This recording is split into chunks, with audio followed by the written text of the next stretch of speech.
예, 안녕하세요, 여러분들 반갑습니다. SK하이닉스 많이 날라갔죠? 이거 캔들이 롱바디 캔들 나왔어요. 근데 롱바디도 뭐가 나왔어요? 클로징 화이트 마르보즈 캔들 나왔어요. 그 근데 거래 대금이 그렇게까지 저기 거래량이 그렇게까지 많이 동반된 것 같지는 않은데. 물론 근데 거래 대금이 상상을 초월하는데 2조 원이에요, 2조 원. 와. 2조 원은 제가 흔하게 못 봤는데 예전에 그 삼성전자인가? 삼성전자가 1조 원 간 거 봤는데 예, SK하이닉스 2조 원이에요. 나 2조 원 솔직히 잘 못 기억이 안 나. 2조 원 거래 대금은. 야, 근데 SK하이닉스 2조 원이다. 그리고 고가로 7.67%. 거기다 이제 클로징 화이트 마르보조 캔들 나왔고. 그리고 수급은 외국인들의 물량이 들어왔고 연기금 물량 들어왔고. 근데 이 소식은 그래도 예의상 같이 공유해 볼게요.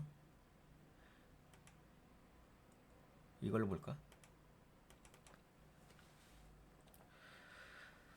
네, SK하이닉스 HBM4 양산 준비 완료했다는 거. SK하이닉스가 차세대 메모리인 HBM4의 개발과 내부 검증을 끝내고 양산 준비가 완료됐다고 공식 발표했습니다.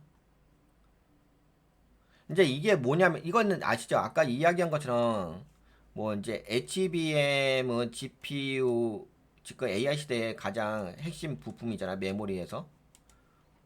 근데 이게 HBM의 1, 2, 3, 4가 있잖아요. 그래서 지금 4까지 왔는데 이게 현재 상태가 뭐냐면은 SK하이닉스가 있고요. 삼성전자가 있고 그다음에 마이크론이라는 회사가 있어요. 미국의 마이크론. 근데 현재로서는 HBM 쪽의 메모리에서는 1등이야. 단연 1등. 대빵. 초대빵. 그리고 이제 현재 나온 게 HBM4잖아요. HBM4가 나는데 이게 어떻게 된 거냐? 우선 엔비디아 쪽에다가 시제품을 검증해 달라고 보내놨어요. 그게 언제 보냈냐면은 3월 달에 보냈거든요. 그러니까 지금도 아마 검증을 하고 있어요. 예. 테스트하고 있고. 근데 테스트하는 와중에 지금 SK하이닉스가 양산 체제를 이제 제품을 이제 만들 수 있는 그 체계를 딱 갖췄다고 발표를 한 거야. 근데 이제 아직까지는 엔비디아에서 합격을 했다, 납품을 해도 좋다라는 계약은 체결된 건 아니에요. 계약은 체결된 거 아닌데 그래도 워낙 그 HBM3의 메모리를 납품을 한 이력도 있고 하니까는 그거에 대한 기대감도 있어서 신뢰성도 있어가지고 아 요번에도 HBM4가 잘 납품이 될 것 같다 이렇게 보는 거지. 그래서 HBM4의 그 개발 진행에서는 단연 1등이야. 초대빵 1등. 그 다음에 이제 삼성전자에 대해서 이야기할게요. 삼성전자는 HBM4에 대해서 만들었어. 예, 만들어가지고 이것도 삼성전자가 아마 최근에일 거예요. 최근에 그 엔비디아 쪽에다 그 테스트 해달라고 보냈어요. 예, 보냈어. 그런데 아직까지는 삼성전자는 뭐 양산 체제 이렇게 갖췄다는 준비 완료했다는 이야기는 없죠. 그리고 여기 마이크론 같은 경우는 HBM4에 대해서는 아직까지는 언급은 없어요. HBM4에 대해서는 뭐 만들어가지고 보냈다는 이야기는 없습니다. 그건 못 찾아봤어요. 없더라고. 근데 그래도 개발했겠죠. 예, 개발했겠고. 근데 여하튼 간에 지금 HBM 쪽으로 봤을 때는 SK하이닉스가 가장 시장 점유율도 가장 높고 거의 50%에 해당하죠. 전체 시장 50% 이상. 1등이고 그 다음에가 이제 뭐 삼성전자가 하고 마이크론이 이제 삐까삐까합니다. 별로 그렇게까지 큰 영향력은 없어요. 그냥 HBM 하면은 그냥 SK하이닉스가 대빵이다. 그렇게 보면 될 것 같고 그래서 이런 거 있잖아요. 지금 이제 HBM 대량 생산 준비에 대한 완료가 됐잖아. 그래서 뿅 하고 7% 이상 날라갔지. 그런데 이게 양산 준비가 완료됐다는 거지. 실제로 HBM이 아니라 엔비디아하고 계약을 체결한 건 아니거든. 그치? 근데 만약에 이제 계약을 체결했다는 소식이 나오게 되면 뿅 더 올라가겠지. 그러니까 양산했다는 소식, 그 다음에 지금 아마 조정 나올 가능성이 있을 것 같아요. 조정 나오고 그 다음에 조정 나왔다가 엔비디아하고 계약이 체결됐어요 하면 그 이슈로 해가 뿅 올라갈지. 네, 그래서 이렇게 해서 또롱 올라갈 수 있는 그 모멘텀이 있다. 근데 만약에 테스트를 해봤는데 엔비디아에서 불량이에요. 이거 못 받겠어요. 이렇게 이야기하게 되면 악재로 해서 빠지긴 하겠지. 근데 워낙 SK하이닉스의 HBM3를 잘 납품한 결과도 있어서 솔직히 삼성전자는 HBM3를 납품을 못했거든요. 거기에서 차질이 있었어요. 그래서 SK하이닉스 같은 경우가 그래서 그럼에도 불구하고 삼성전자는 HBM4로 지금 진행하고 있는 거죠.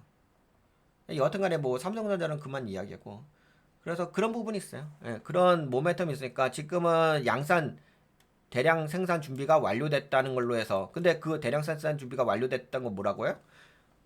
시제품 보냈어. 언제 3월 달에 보냈다고. 보내서 지금 테스트 중에 있어. 근데 거의 SK하이닉스는 통과될 가능성이 높기 때문에 이렇게 대량 양산 체계를 준비를 완료를 한 거지.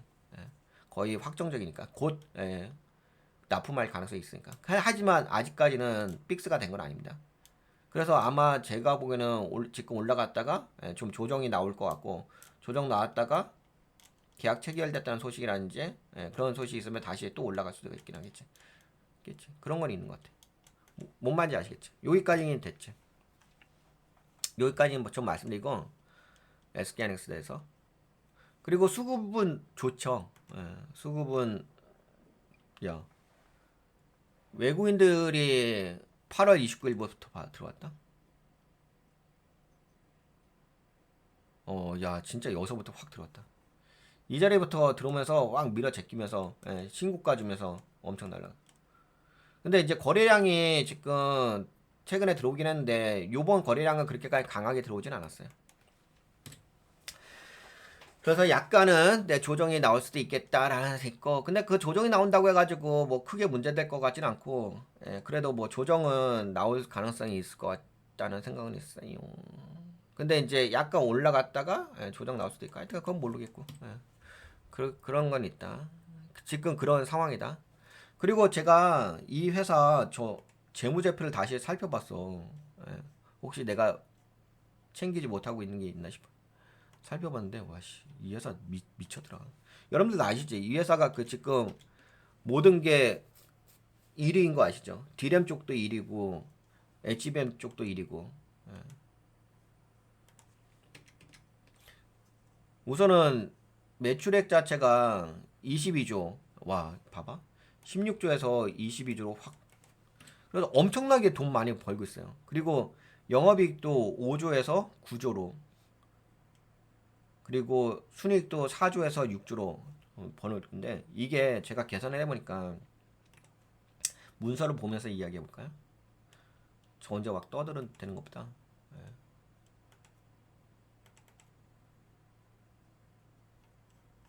네 맞죠. 22조 9조 영업이익 해보니까 계산해보니까 2024년도 근데 이것도 되게 높은 거예요. 33%였거든. 근데 요번에가 41%야. 와 미쳤지. 그 미국에 있는 빅테크 기업 있잖아요. 미국의 빅테크 기업 마이크로소프트라든지 이렇게 클라우드 서비스라는 기업도 있잖아요. 거기도 40%가 그렇게 잘 되진 않아요. 많이 올라가면 37%, 진짜 잘 나갈 때는 40%까지 될 경우 있어요.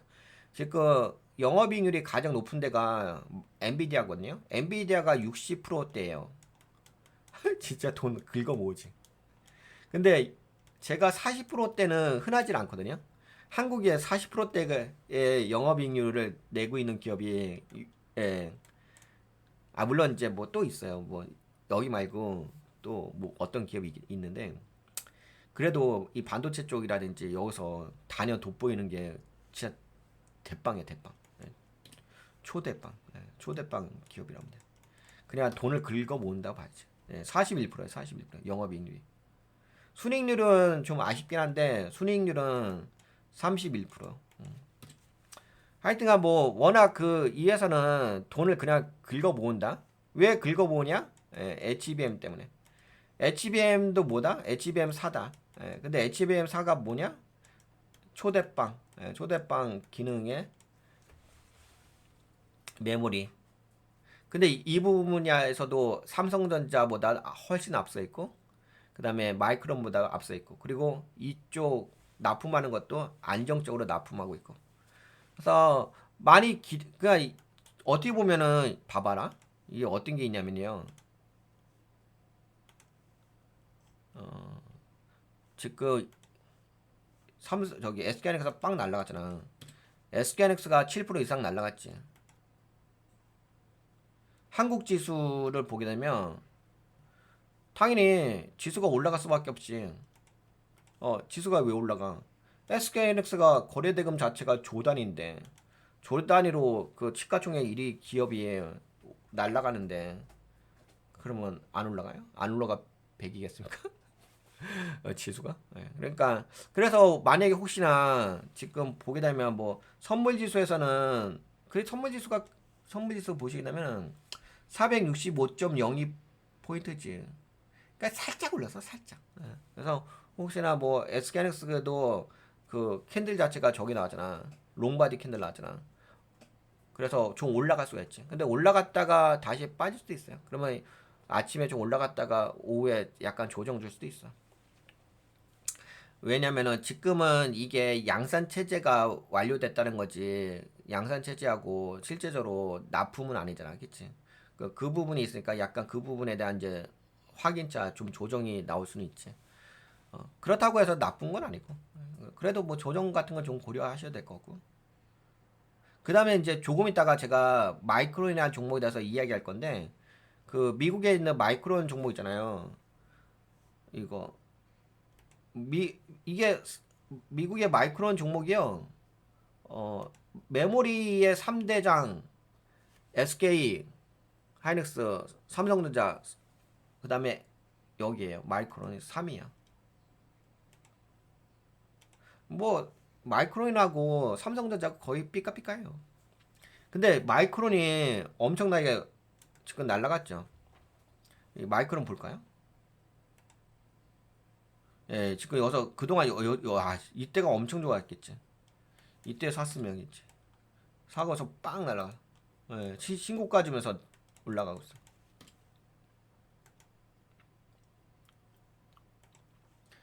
근데 마이크론에 대해서 제가 왜 갑자기 SK하이닉스 이야기하면서 마이크론에 대해서 말씀드리냐면은 마이크론의 실적 발표가 있어요. 마이크론의 실적 발표가 언제 발표냐면 9월 23일인가 그럴 거예요. 이번 주는 아니고 다음 주거든요. 다음 주에 마이크론의 실적 발표가 있습니다. 근데 그 실적 발표에서 지금 마이크론의 실적 발표를 되게 좋게 평가를 했거든요. 되게 기대치를 올려놨어요. 그래서 어, 마이크론은 아마 지금 150달러 정도에서 움직이는데 목표 주가를 170달러 정도로 설정을 해놨거든요. 그래 지금 157달러지. 그럼 좀 더 추가적으로 올라갈 수가 있긴 하겠지. 그게 무슨 얘기냐면 마이크론의 실적이 9월 24일 날 발표되니까 그 전까지는 기대감으로 올라갈 수 있잖아, 그치? 기대감으로 어느 정도 특별하게 문제가 생기지 않는다면 올라갈 수 있다 볼 수 있고. 근데 다만 요건 있기는 하겠다. 다만 이제 10년물 채권금리가 지금 약간 반등하잖아, 그치? 이거 안 빠진다?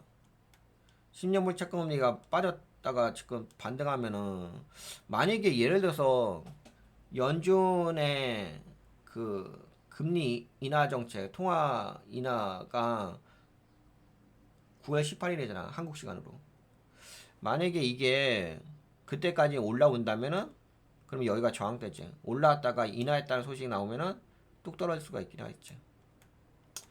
그러면 지금은 채권금리가 반등해서 올라온다. 그러면 성장주 쪽이 약간 조정받을 수 있긴 하겠다.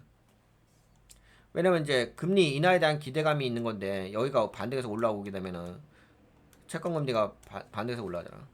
그러면은 이제 약간은 이제 성장주가 살짝쿵 조정이 나올 수도 있긴 하겠다. 하지만 뭐 금리 인하하게 되면은 성장주 쪽이 다시 올라갈 수가 있긴 하겠지.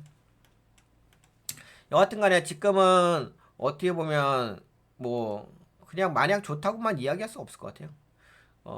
18일 날 9월 18일 날 금리 인하 관련된 거니까 약간 관망세도 있지 않을까 싶어요. 왜냐면 이게 계속 떨어졌으면 모를까. 그치? 이게 떨어지고 있는 게 아니잖아. 그래서 지금 10년물 채권 약간 반등한 게 있잖아. 물론 뭐 지금 뭐 계속 올라갈 것 같진 않은데 그래도 여기에 거래량 동반하면서 빠진 게 있어서 반등할 가능성이 있긴 있지. 그리고 성장주에 약간은 약세조 있을 수 있고. 여튼 간에 좀 그런, 예, 뭐 그렇다고 해가지고 뭐 지금 크게 문제가 되는 건 아니고. 그런 약간 변동성을 좀 고려하시면서 투자 전략을 가져가셔야 될 것 같다. 이렇게 말씀드릴 수가 있을 것 같습니다. 뭐 SK하이닉스 투자 전략을 가져가실지. 그러면 SK하이닉스는 여기까지 이야기하면 되겠죠? 예. SK하이닉스는 여기까지 이야기를 해볼게요. 아까 뭐 재무제표 받고, 그리고 모멘텀 받고, 그리고 이제 전반적인 흐름 받고 이야기했으니까 SK하이닉스 여기까지 이야기하고 녹화는 여기까지 뜨고.